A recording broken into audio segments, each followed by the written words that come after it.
Hello and welcome to the One Life Church devotional series. We cover the entire Bible in 20 months.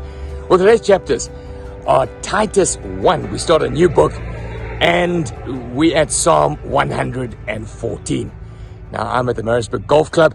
I'm about to play a round of golf with my brother, who happens to be a pastor from that soggy little island in England. If you look far enough back in the background there, you can see him warming up on the practice tee, which is a perfect place and a perfect setting to talk about the island of Crete. Crete, like England, a little island there in the northern hemisphere.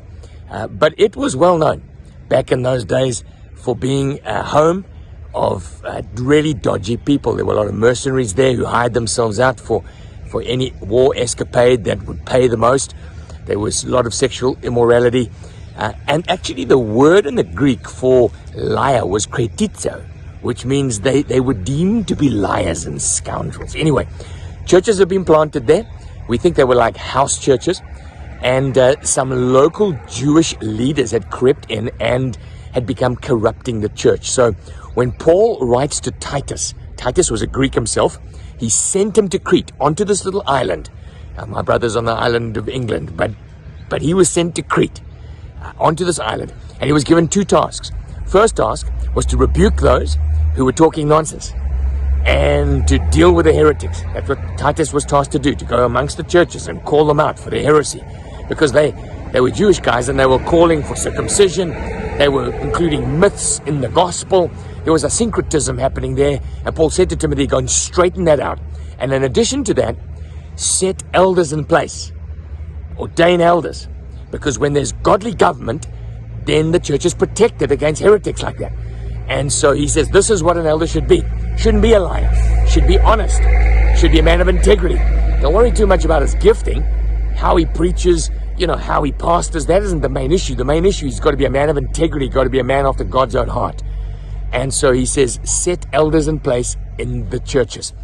And so Paul gives this commendation and this instruction to Titus as he sends him on his way to Crete.